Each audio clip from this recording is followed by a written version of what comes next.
जय माता दी दोस्तों। स्वागत है आप सभी का एक बार फिर से। माँ भगवती आप व आपके परिवार पर अपनी कृपा दृष्टि सदा सर्वदा बनाए रखे। दोस्तों, यदि आप अपनी सभ्यता, संस्कृति, तीज त्योहार, धार्मिक जानकारी, वास्तु एवं ज्योतिष संबंधित उपायों के बारे में जानना चाहते हैं तो चैनल को सब्सक्राइब जरूर करिएगा। दोस्तों, नवरात्रि 9 तारीख से शुरू हो रही है और इस बार माता रानी घोड़े पर सवार होकर आ रही हैं, जो शुभ संकेत नहीं है।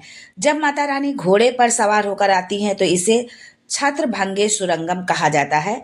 माता रानी जब घोड़े पर सवार होकर के आती हैं तो ये शुभ नहीं माना जाता है। शास्त्र के अनुसार माता दुर्गा जब हाथी पर सवार होकर आती हैं तो शुभ माना जाता है। जीवन सुखमय हो जाता है, भक्त को अपनी भक्ति का पूरा लाभ मिलता है, माता वैष्णो का आशीर्वाद मिलता है।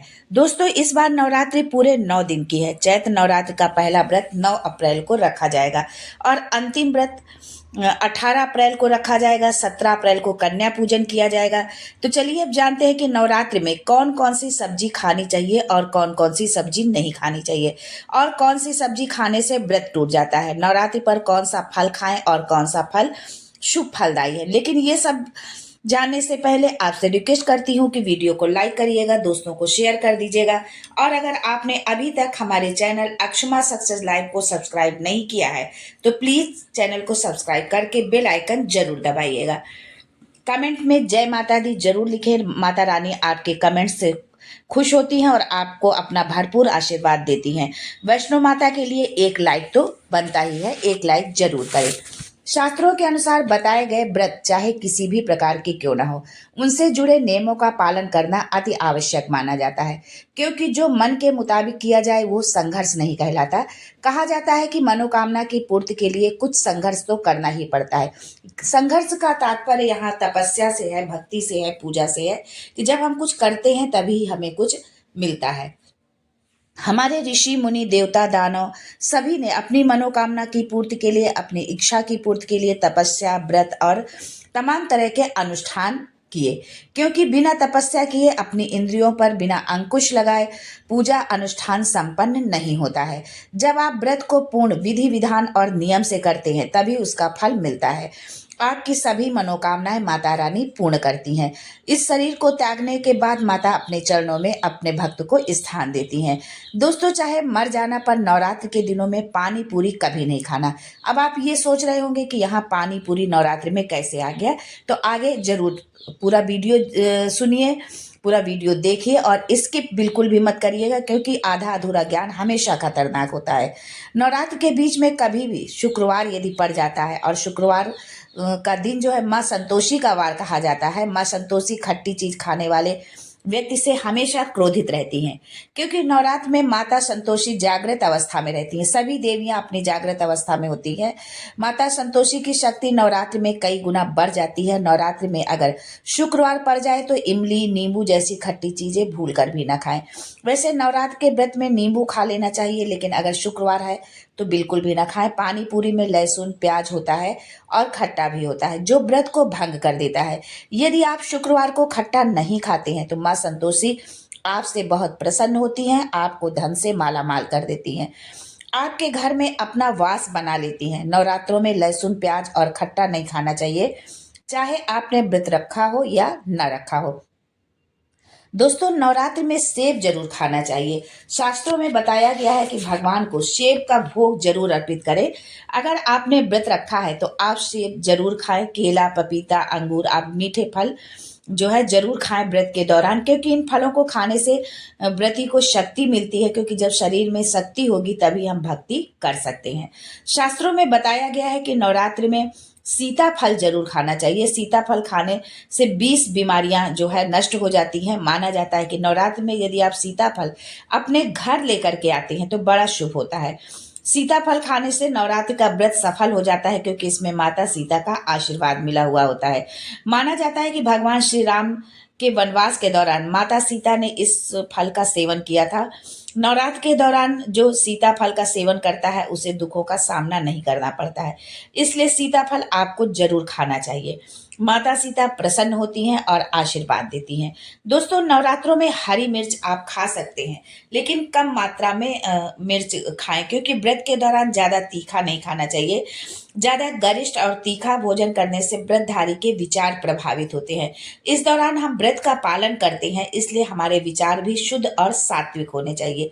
नवरात्रि में आप आलू, भिंडी, बैगन की सब्जी खा सकते हैं, लेकिन याद रखें कि जब नवरात्र के दौरान सोमवार पड़ जाए तो बैगन की सब्जी ना खाएं। नवरात्र में हरी धनिया जरूर खाएं। यदि आप शुगर पेशेंट हैं तो ये आपके शुगर को एकदम लेवल में रखेगा। सरसों के तेल का व्रत के दौरान बिल्कुल भी प्रयोग ना करें। अच्छा तो यही होगा कि आप देशी घी का प्रयोग करें, लेकिन अगर देशी घी नहीं खा सकते, क्योंकि देशी घी कॉस्टली होता है और हर एक के बस का नहीं होता, संभव नहीं है, तब उस स्थिति में आप मूंगफली का तेल, रिफाइंड या फिर नारियल का तेल खा सकते हैं। दोस्तों, व्रतधारी को डिब्बा बंद जूस, लस्सी आदि नहीं पीना चाहिए। उसमें केमिकल्स मिले होते हैं, जिसके कारण आपका व्रत टूट जाएगा। आप फलों का जूस पी सकते हैं, पर घर में निकाले हुए जूस को पिए। और यदि आपने व्रत में नमक ना खाने का संकल्प लिया है तो बिना नमक का ही जूस आप पिए, जूस में नमक बिल्कुल भी न डालें। नवरात्रि में आप सिंघाड़े का आटा, कुट्टू का आटा खा सकते हैं, पर ये देख लें कि ये पुराना ना हो। पुराने आटे में कीड़े लग जाते हैं और ये कीड़े इतने छोटे होते हैं कि हमको दिखाई भी नहीं देते, और जब इस तरह का आटा हम खाते हैं तो हमको मांसाहार खाने का पाप लगता है और हमारा व्रत भी खंडित हो जाता है। इसलिए आप ये ध्यान रखें कि जो आटा, यदि आप सिंघाड़े, कुट्टू का आटा खा रहे हैं तो वो ताज़ा हो, बहुत दिनों का रखा हुआ ना हो। नवरात्र में आप दूध, दही आदि का सेवन जरूर करें, ये आपको ताकत देगा। मखाने की खीर बना के आप खा सकते हैं, पर इतना ध्यान रखें कि आप इतना भरपेट भोजन ना करें कि आपको डकार आ जाए और खाना आपके मुंह में आ जाए, जो आपने खाया वो आपके मुंह में आ जाए। अगर ऐसा होता है तो आपका व्रत टूट जाएगा और व्रत रखने का कोई भी लाभ आपको नहीं मिलेगा। नवरात्र के 9 दिन माता रानी को समर्पित होते हैं। नवरात्र के 9 दिन माता के अलग अलग स्वरूपों का पूजन किया जाता है। नवरात्र के 9 दिन माता के अलग अलग 9 स्वरूपों को अलग अलग भोग, अलग अलग पुष्प समर्पित किए जाते हैं। इसके साथ ही हर दिन माँ के प्रिय रंग का पोशाक पहनकर माँ का पूजन अर्चन करें, जिससे माँ बहुत प्रसन्न होती हैं। दोस्तों, कुछ वस्तुएं ऐसी हैं जो नवरात्र के दौरान माता रानी को अर्पित नहीं करना चाहिए। यदि आप उन चीजों को माँ को अर्पित कर देते हैं तो आपको व्रत का कोई फल नहीं मिलता है। अब हम ये जान लेते हैं, संक्षेप में जानते हैं कि वो कौन सी चीजें हैं जो हमें माँ को अर्पित नहीं करना चाहिए, क्योंकि अज्ञानता बस हम उन चीजों को अर्पित कर देते हैं तो हमारा व्रत, पूजा, उपवास और पूरा बेकार चला जाता है और उसका हमें किसी भी फल की हमको प्राप्ति नहीं होती है। दोस्तों, नवरात्र के दौरान सुहागन स्त्रियों को सफेद और काले रंग के वस्त्र पहनकर पूजन नहीं करना चाहिए। पुरुष कर सकते हैं सफेद वस्त्र पहनकर पूजन, लेकिन काले वस्त्र वो भी ना पहने। माता की चौकी जब आप लगाएं तो कागज या पेपर बिल्कुल भी ना बिछाएं। लाल कपड़े पर माँ को आसन दें, क्योंकि लाल रंग माँ को अति प्रिय है। नवरात्र के 9 दिन व्रतधारी को माँ के पास ही सोना चाहिए, क्योंकि मंदिर को नवरात्रि के समय अकेला नहीं छोड़ा जाता है, क्योंकि इन दिनों में माता रानी अपने धरती पर अपने भक्तों के लिए आती हैं, और यदि आप उन्हें अकेला छोड़ देते हैं तो वो भी आपको अकेला छोड़कर चली जाएगी। और यदि मोटे तौर पर हम ये इस तरह से समझ लेते हैं कि मान लीजिए यदि आपके घर कोई गेस्ट आता है तो आप उसे बैठाल के चले नहीं जाते, आप उसकी सेवा सत्कार में लगे रहते हैं तो वैसे ही माता रानी 9 दिनों के लिए हमारे लिए हमारे घर पर आई हुई हैं, हमारे घर पर विराजमान है, तो उन्हें अकेला बिल्कुल भी ना छोड़ें। नारियल को हिंदू धर्म में समृद्धि, धन, संपदा व सम्मान का सूचक माना जाता है। नारियल का मांगलिक कार्य में विशेष स्थान होता है। कई मंदिरों में नारियल से बलि भी दी जाती है। माता रानी के पूजन में नारियल का इस्तेमाल हम सभी करते हैं। खासकर कलश की स्थापना नारियल के बिना अपूर्ण मानी जाती है। कलश के ऊपर नारियल पानी वाला आप रखें। नारियल 3 तरह के नारियल होते हैं। एक सूखा नारियल होता है, एक जटा वाला नारियल होता है जिसके अंदर कच्ची गरी निकलती, पानी होता है, और एक हरा नारियल होता है जिसका लोग नारियल पानी पीते हैं, नारियल पानी पीने में जिसका उपयोग करते हैं। तो कलश के ऊपर रखने के लिए आप जिसमें गरी निकलती है कच्ची, उस नारियल का आपको प्रयोग करना, और जटा वाला नारियल आपको रखना है। और सूखे नारियल का तो बिल्कुल भी प्रयोग ना करें, क्योंकि सूखा नारियल निर्जीव माना जाता है, और नारियल को लाल कपड़े में लपेट कर आप रखें।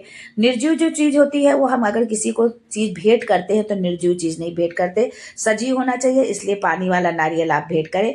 और नारियल में जो आँख बनी होती है वो भाग वो आगे की ओर हो, जिस स्थान पर आप पूजा करते हैं उससे पूजा के लिए आप जिस स्थान पर बैठे हैं तो नारियल के आँख वाला भाग आपकी ओर होना चाहिए।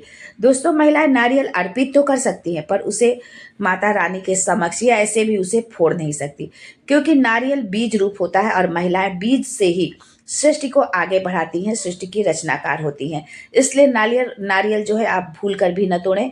दोस्तों, लौंग के बिना माँ दुर्गा की पूजा अधूरी है। लौंग अर्पित करते समय ध्यान रखें कि लौंग संपूर्ण हो, यानी फूल डंडी पूरी उसकी होनी चाहिए, कोई भी भाग टूटा हुआ नहीं हो, संपूर्ण जो है लौंग होनी चाहिए। तुलसी, आंवला, दूर्वा आप भूल कर भी अर्पित न करें। गुड़हल आप का फूल और कमल का फूल आप माँ को अर्पित कर सकते हैं, क्योंकि ये माँ को बहुत प्रिय है। आज के लिए बस इतना ही दोस्तों, मिलते हैं अगले वीडियो में एक नई जानकारी के साथ। तब तक के लिए जय माता दी and thanks for watching my video.